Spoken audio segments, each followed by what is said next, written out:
not.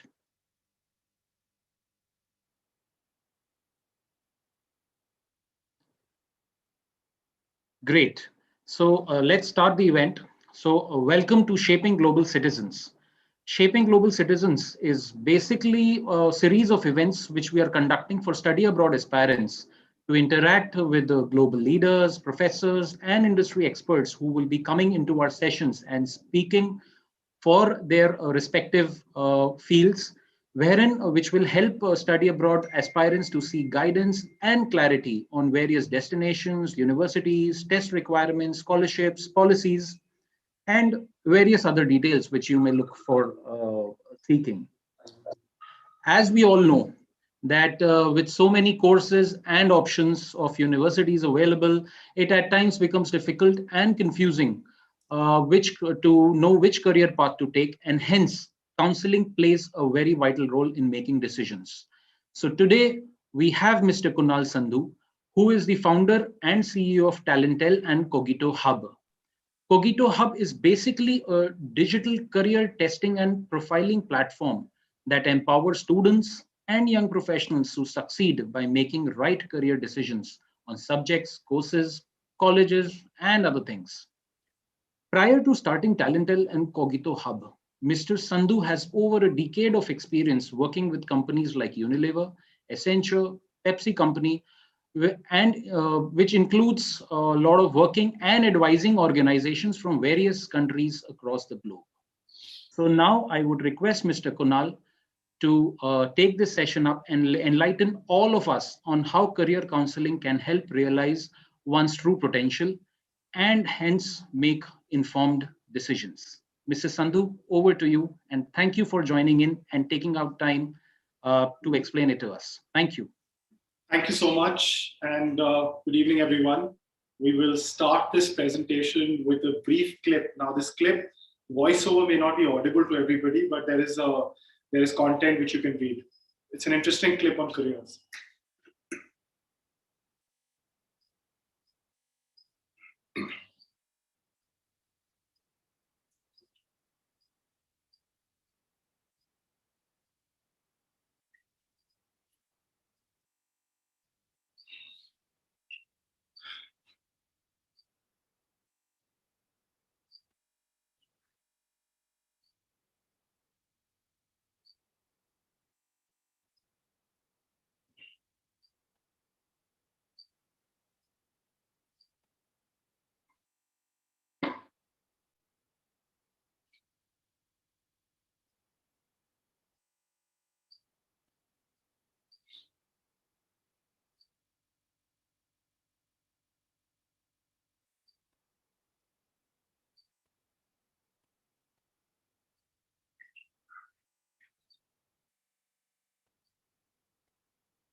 So this is a great example of how a one-size-fits-all, if it doesn't work in the case of a t-shirt, it shouldn't work in the case of careers either. And we've done extensive research over the last 7 years to understand this and have structuredly, logically, and looking at all aspects of the environment around us, broken this down to make this a simplified version of the complex world of careers. Now, why is it important to make right career decisions? The most important thing to understand is career decisions are based on external and internal.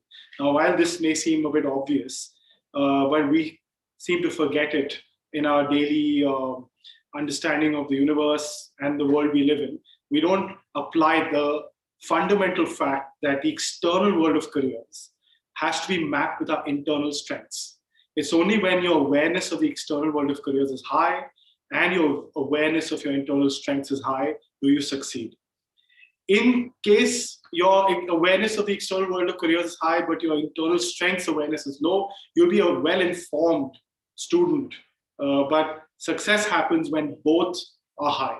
And that's what you see in this 2x2 matrix that you see up here. It's very important to understand that the excellence, to strive for excellence over mediocrity and knowing your options, and is what comes together to succeed in all aspects of life. So we're looking at a high understanding of the external world of careers with a high understanding of our internal strengths. Now, how does that happen? Next.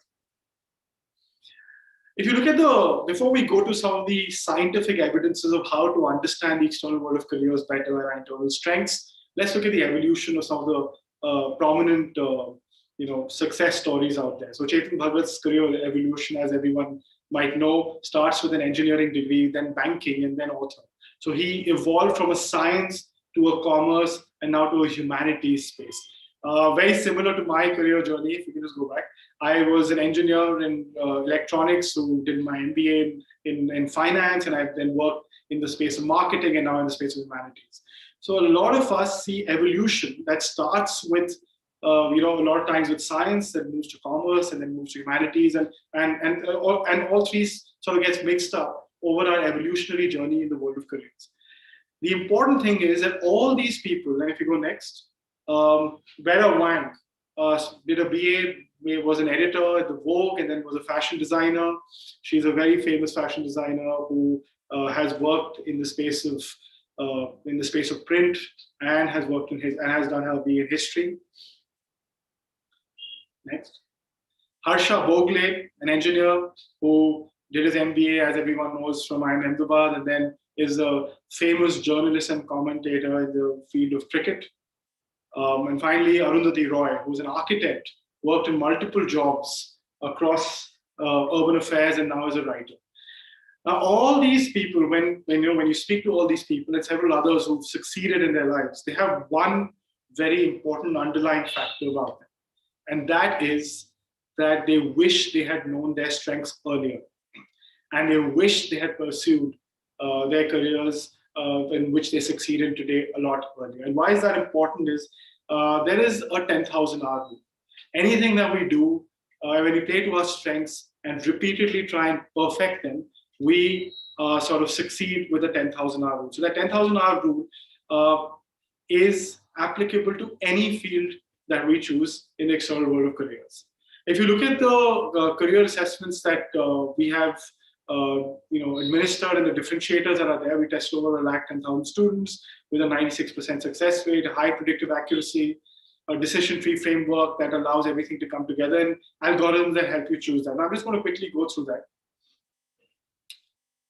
There's a research paper on the website that you can look at.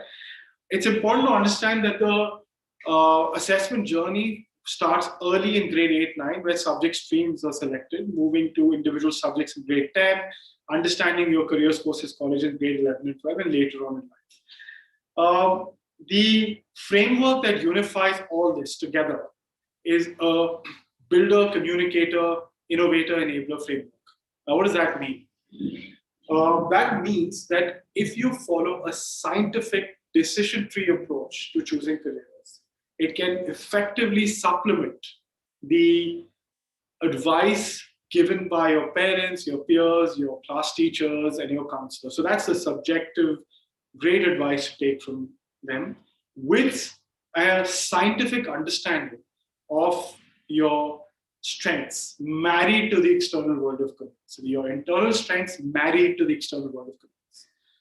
The decision tree model that we have adopted and we have sort of tested over many, many years breaks the world of careers down into four fundamental elements: builders, communicators, innovators, and enablers. These four buckets are mutually exclusive, collectively exhaustive, which then break into career strengths. Each of them have three career strengths under them, and they further break down into career families, courses, and colleges.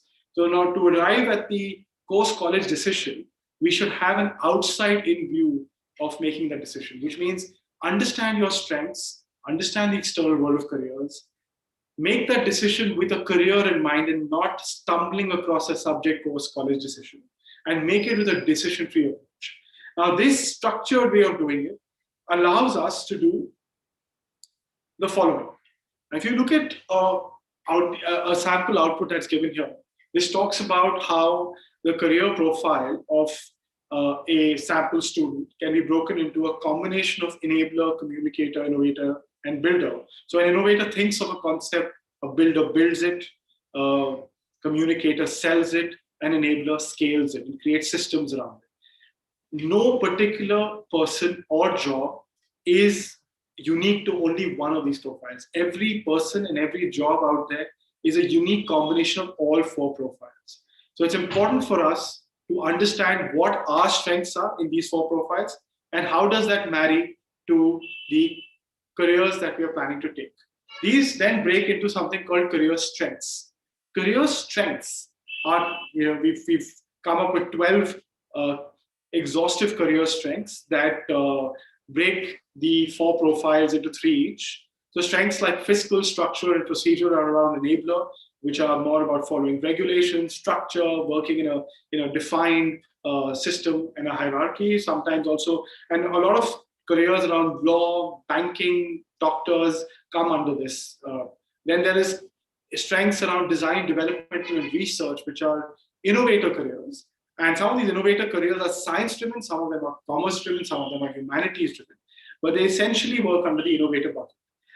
Then there's communicator careers around social, persuasive, social, persuasive, and enterprising that are around working with people and working in an extroverted, people-oriented manner. There are some communicator careers that are introverted as well. We touch on that.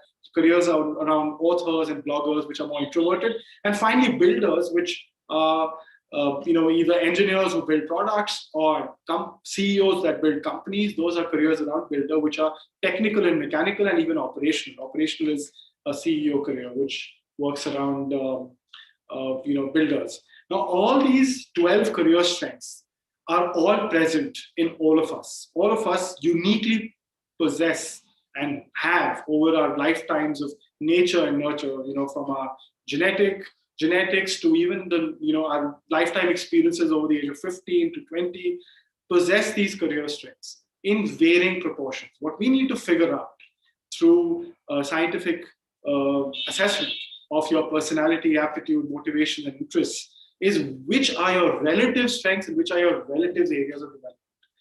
It's important to understand the word relative because these strengths cannot be compared with anybody else. It's a self-assessment, it's an assessment to understand who you are, and then map it to the external world of careers. The external world of careers is given on the right side.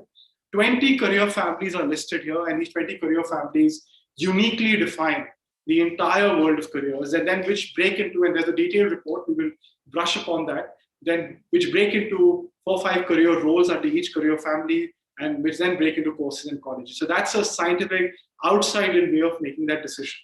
These career families have 3 career strengths, 3 to 4 career strengths written in front of them. And if you notice For example, business administration is fiscal, procedural, structural, but also it's operational. So there are dominant yellow, in the case of business administration, it's a yellow career family, which is an enabler career family, but it also has some red in it, which is builder career strength. So career families also aren't unidimensional. They are multidimensional with multiple career strengths that require you to do those career families. And I must caution this to everybody out here. And I say this to a lot of students over the last many years. In fact, we've assessed, counseled more than 2 lakh students in the last couple of years itself, is that you must understand that giving an exam and getting through a job or a college is not doing the career. The career happens for the rest of your life. And a lot of us, just like the examples I took before this, will do multiple careers in your lifetime. And as Robert Frost said in The Road Not Taken, your 2 roads diverge in a wood, and we take the ones either less traveled or often traveled by. These 2 roads will keep diverging every 3 to 4 years of your life. So whether you're in grade 8, moving to grade 9 in an IB curriculum, or grade 10, moving to grade 11 in a CBSE curriculum, or going to college and then after college doing a postgrad and doing a job. When that happens, you need to know what your strengths are, because if you're a dominant innovator, you like working in an unstructured ideas environment with concepts and ideas. You don't want to be working in a structured 9 to 5 kind of an environment. While it is possible for you to become a chartered accountant because it's an exam that you clear, the personality, motivations, and interests that are required will not enable you to succeed as much as you would succeed if you played to your strengths in a more concepts and ideas environment, and vice versa.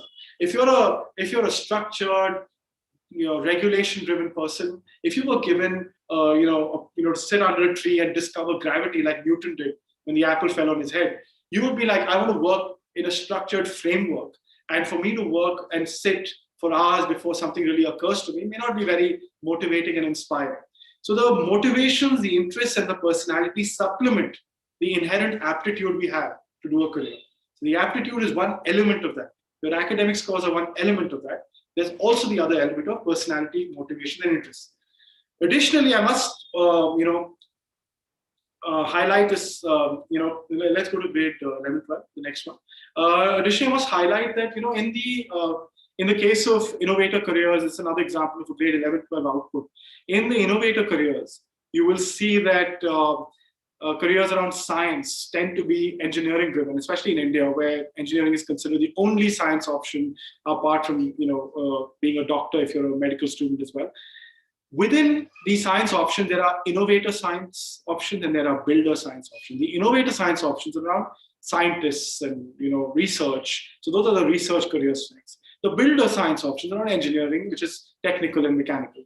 Now we need to understand, are we more builders? Are we more innovators? There's a stark difference between a builder and an innovator. Builder tends to be more extroverted and task-oriented. So if you create a 2x2 matrix in your mind, a builder will be more extroverted and task-oriented, and an innovator will be more introverted and influence-oriented. Now, what does that mean?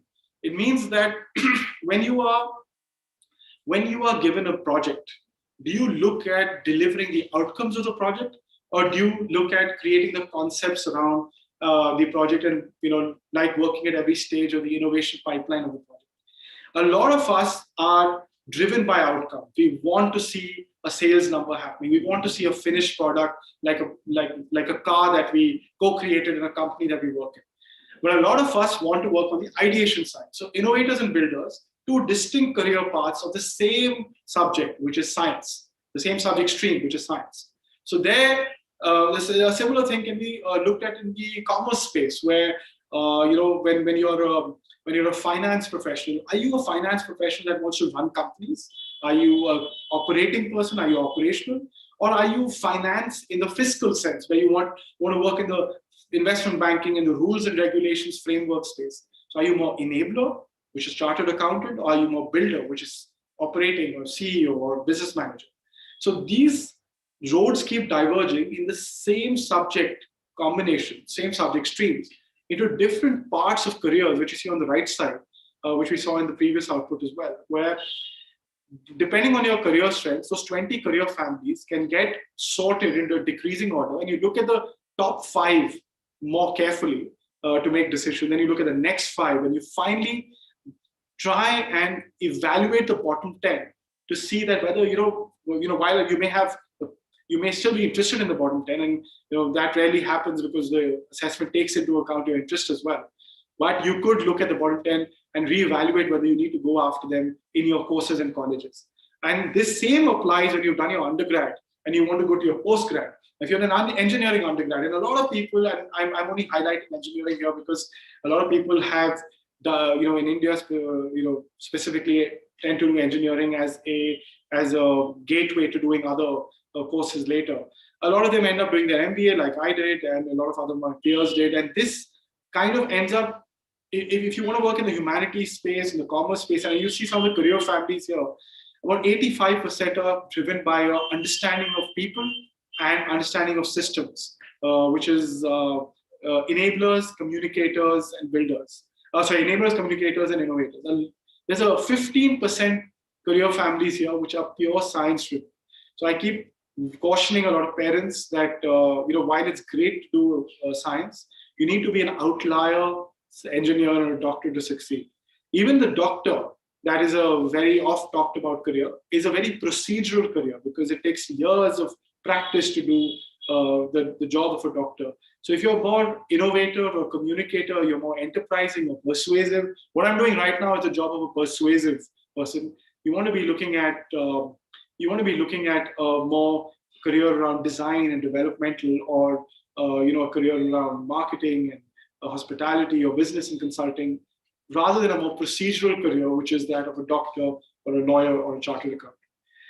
I'll open up for questions right after this final 2 dashboards. These are summary profiles. They're detailed profiles on the website. We'll go through that right after this. But I'll open up for questions right after this. So we'll look at the grade 10 output. Can you open the grade 10 output? So if you look at the grade 10 output, the grade 10 output looks at career strengths to enable you to choose subjects. Again, the subject decision is not driven just by your aptitude or your academic performance, but by a deep understanding of what your personality, motivation, and interests are, combined with your aptitude and academic performance. Choose 16 subjects around the CBSE and other curriculums, ICSE and IB curriculums. And this essentially looks at careers at a slightly more top level before deep diving into your subjects. Now, I just want to quickly brush upon the grade 11-12 output. If you could just open that. The detailed profile.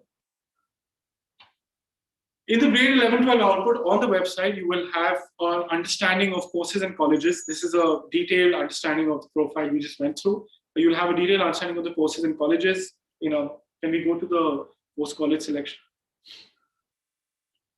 In a structured approach of understanding your career families, your career roles, and then understanding the departments and courses that are relevant for you. This is the structured way of arriving at the course. So looking at your career profile, career strengths, career families, career roles, courses, and colleges. So there are a lot of C's out here. And these C's, and if you can just go to the index of the C's, the index of the C's is really how I would say just go up to the index. Yeah.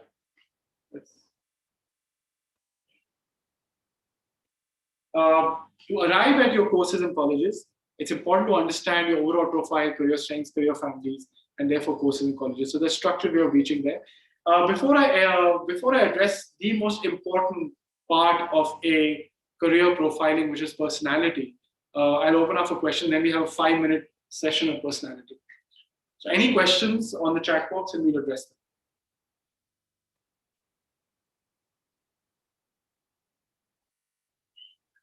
Asan, you can open the chat box.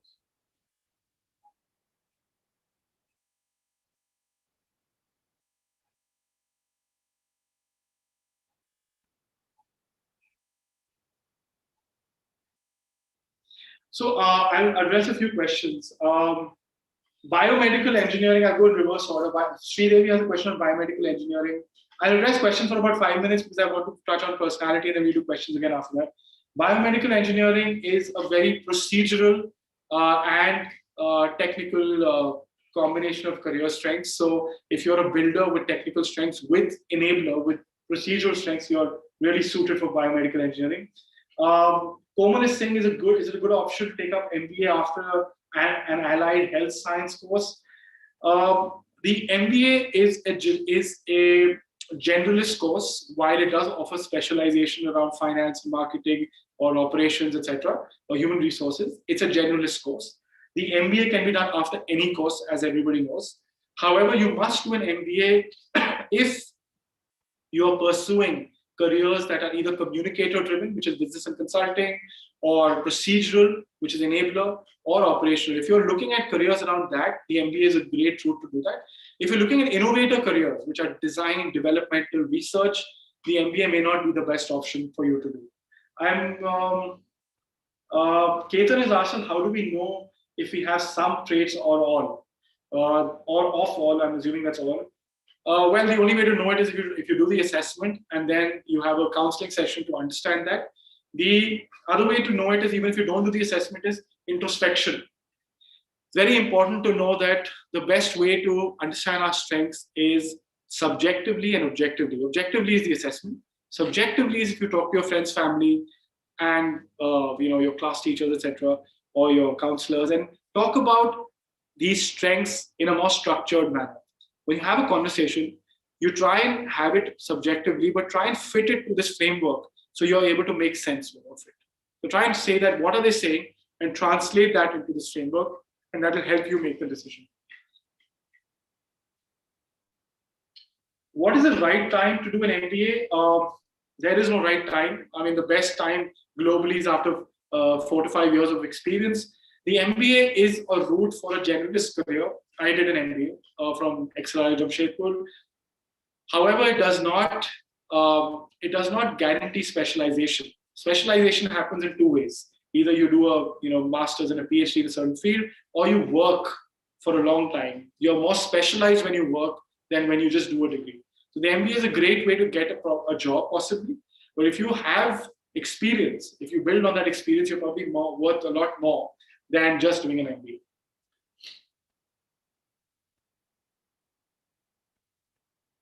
So I'm going to now just break on the questions for a second, and I want to just take on personality, because this is the most crucial. While all of you can go online on cogitohub.com if you want to see these reports out there. This is the grade 11, 12, and the young professionals report that we are taking up. This is all visible on the website. The website is here, it's cogitohub.com. And below that, if you go down below that, you will see the sample profiles given there. Now, if you just go back to the report, this is part of the detailed report, and this is one of the pages there, but I want to touch upon it because this will deconstruct the world of careers for everybody. Now, if you look at this is an example of someone who has a primary profile, who's the first bar is a communicator, and the second bar is an innovator. Now, in the case of this person, this person is more extroverted, slightly more extroverted than introverted. What does that mean? Extroversion and introversion are essentially about how your relationship with work is. People who tend to, work with varied people, or they tend to have varied interests, or they tend to do multitasking, in simplistic words, are more extroverted. People who tend to be more selective in terms of either relationships or in terms of the work they do in a day or over a week or a year, and they have more depth-oriented, are introverted. And what that means is, there's a common myth that says that extroverts and introverts, extroverts are more people-oriented than introverts are. Extroverts are more about varied width and varied relationships. So an extrovert will have multiple friends, but an introvert will have deeper selective friends. Now, how that translates to work is, introverts tend to work with more selectively driven work, and extroverts tend to do work which is more varied. Communicators and builders tend to be more extroverted. Innovators and enablers tend to be more introverted. Now, what it means is, if you are an innovator who works well in a concepts and ideas space, your introversion will be high. You will reflect, you will think of a concept by looking inwards, etc. If you are an enabler who likes to deliver on procedures and deadlines, you will again be very introverted, because you work well under project deadlines that have a detailed amount of work that's required. So enablers and innovators tend to be very introverted. builders and communicators tend to be more extroverted. CEOs of companies that are builders or marketing, journalists, etc., tend to be more extroverted, which are communicators.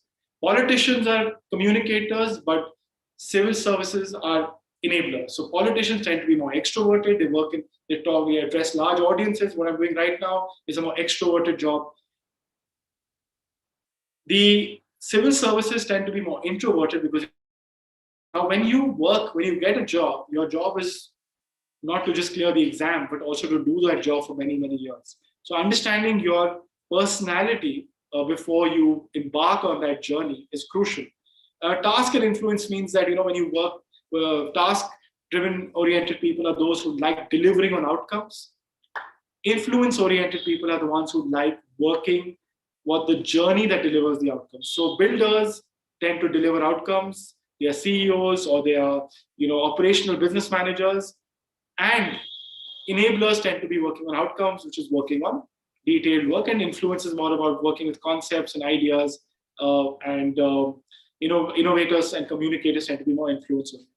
Now, I will quickly brush upon before we take up some more questions. You can also see this report has some personality details on what your strength behaviors are, what happens to you when your motivational needs are met from an environment, and what happens to you under stress. All of us have some stress, and what happens to you when your motivational needs are not met. Now, this is a sample report. It's not any one person's report, but no two people tested have the same report. So this is unique to one person. Everyone's test output is unique to them, and your reports will be completely different based on the assessment that is taken. Now, please do go to the beginning of this report to understand in detail what is a communicator, what is a builder, what is an enabler, what is an innovator. It talks about the areas of interest and the work environments of these profiles. Now, I'll just take a few questions before ending the session.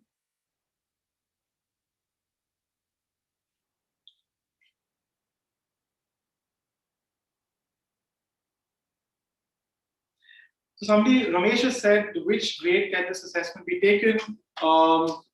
This assessment can be taken from grade 8 onwards up till you're 25 years old. If you're in undergrad, postgrad is where you can take this assessment. Should we do variety of jobs to know where we fit and decide first, and then we want to go? That's a question of Paritosh. Like I said, extroverted people, which are more builders and communicators, tend to seek variety, and they tend to do more varied jobs. Introverted, which are more selective and depth-oriented, are innovators and enablers, which tend to be more selective about their jobs and do them for longer periods of time. So it really depends on what your profile is. But it's great to know your strengths so that when you are at a crossroads, which you will be several times in your life, you can make decisions based on your strengths.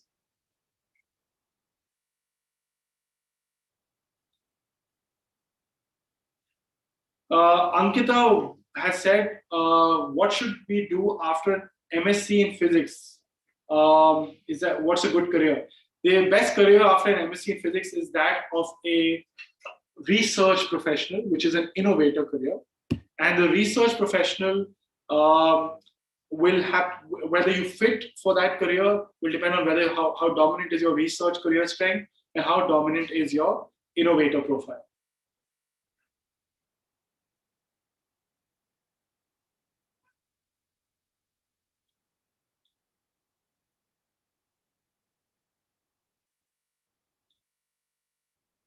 So, Nandish said, how do we, Marina has said, how do we decide whether we belong to the innovator or enabler? You know that based on an assessment that measures 5 parameters if you are in grade 8, 9, 10, and 8, 9, 10, 11, 12, and 4 parameters if you're older, which is personality, aptitude, motivations, interests. So not just your aptitude, but your personality, your interests, and motivations decide what your profile is.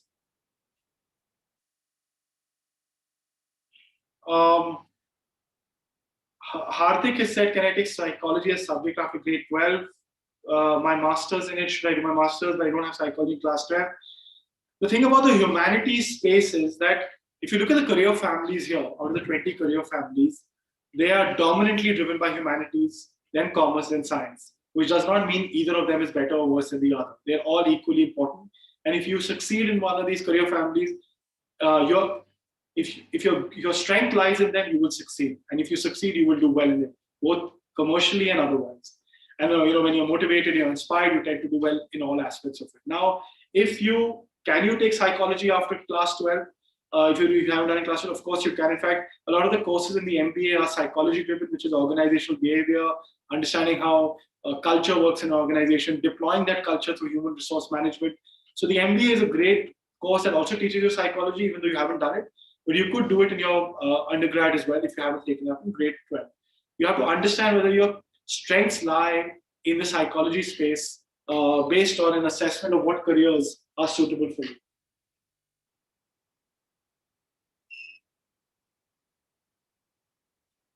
Somebody's asking us if being a psychologist is profitable in India. Psychologists can be many types. There's clinical psychology, there is school counseling psychology, medical psychology, which is obviously the doctor route of psychology. All careers, and we have done extensive research on this, are equally profitable if you play to your strengths. All careers are equally not profitable if you don't play to your strengths. For example, if you are an engineer, but you're a mediocre engineer, you will be far less rewarded, even monetarily, if versus an engineer who's sort of an outlier. So doing a career depends on your strengths. Profitability is equally across all 20 of these career families that are there.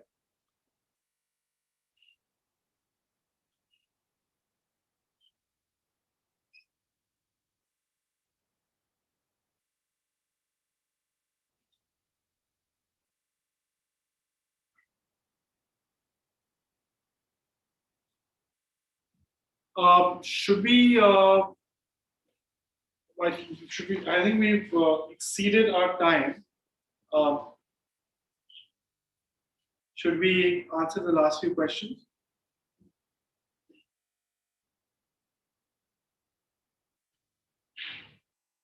What career should we take up after studying behavioral economics? Behavioral economics is an understanding of the organizational side of how culturally organizations function, while understanding the macro understanding of the way the economy functions. So marrying the external with the internal is a great example of behavioral economics, because you understand culture from a behavioral side of culture of people, whether it's in a company or a country, and how does that get married to the scientific and external study of economics. Now, I think that a great option after behavioral economics would be an MBA, because the MBA is a lot about behavioral economics and about the application of behavioral economics.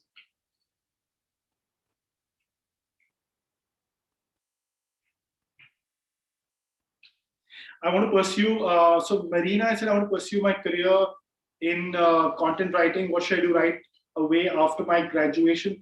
Content writing is a great example of an introverted communicator. Now, I spoke about communicators being extroverted, which is what I'm doing right now. I'm being an extroverted communicator, but there are a lot of introverted communicators, and one of the examples of that is content writing.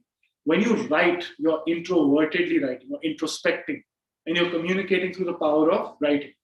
Now, to pursue a career in content writing, you could do it either in an ad agency or a creative agency, or even in companies. All companies have communication professionals who are responsible for two things: internal PR and external PR. Now, in internal communications is about writing to give announcements for the company's employees and team members internally.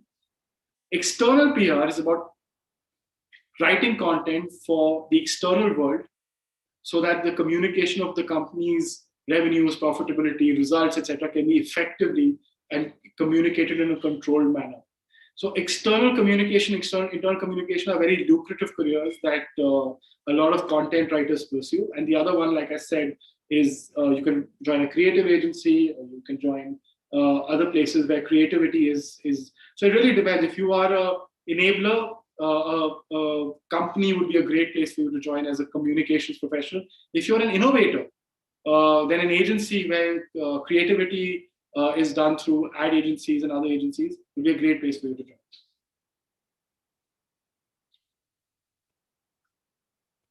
I'm pursuing, so Sri Satyanarayanan said, I'm pursuing BCom and want to pursue my career in the finance sector. What are the ways? The finance sector, firstly, is a very enabler-driven career, which means it's fiscal, it's procedural. So for you to first understand whether you're fiscal and procedural, doing BCom is the first step, but also knowing whether your personality, motivations, and interests are married to your aptitude is important.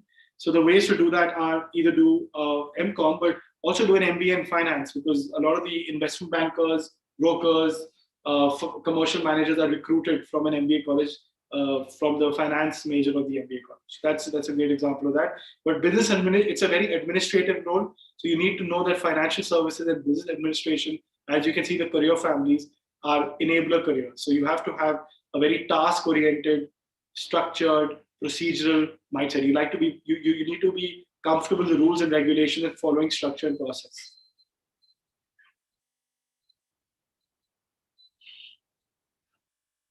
Hardik has said, please answer this last one. After my master's in psychology, can I also give UPSC? Of course you can.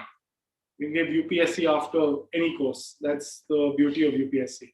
And M. Saqib has said that I am totally confused. I don't know how to choose my career. By the way, I'm doing BSc.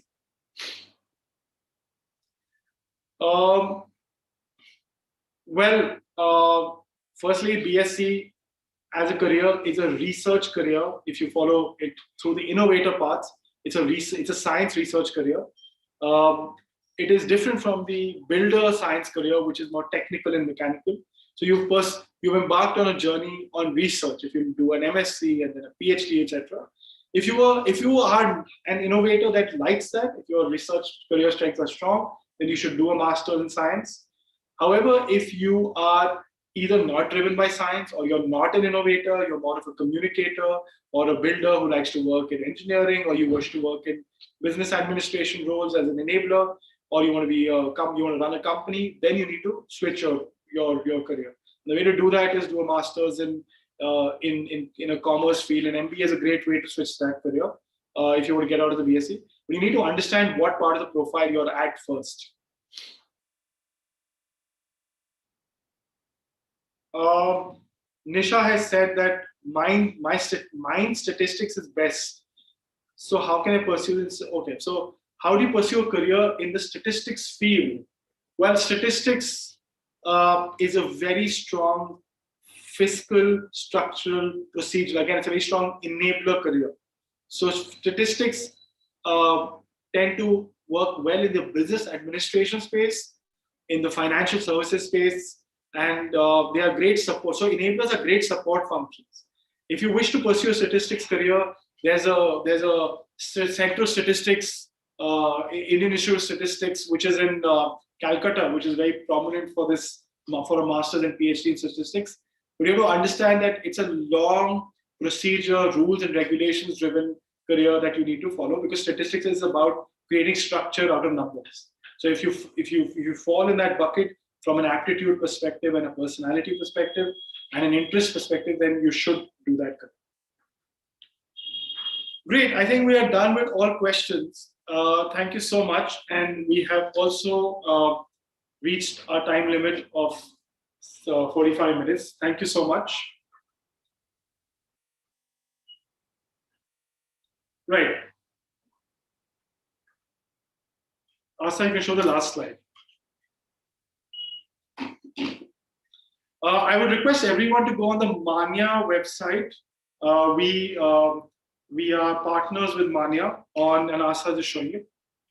And Manya is a great place to get this assessment done. And also to get counseling done. So you can get the assessment done and you can get counseling also done on this platform on the Manya website, where we are partners. You show the chat screen. Thank you, Mr. Kunal. Thank you for sparing out time and briefing us with the career counseling thing. It was a great session. And thank you very much, audience. You have been a wonderful audience. And for any queries, you can actually call us at 1800-102-4646 or write to us at info@manyagroup.com. The details are also given in the slide. We have multiple sessions coming up, and you can also join us in those sessions, for which you can register for those sessions on our website. So you can visit our website and register for those sessions. Thank you. Thank you, everyone. Thanks a lot. Thank you so much.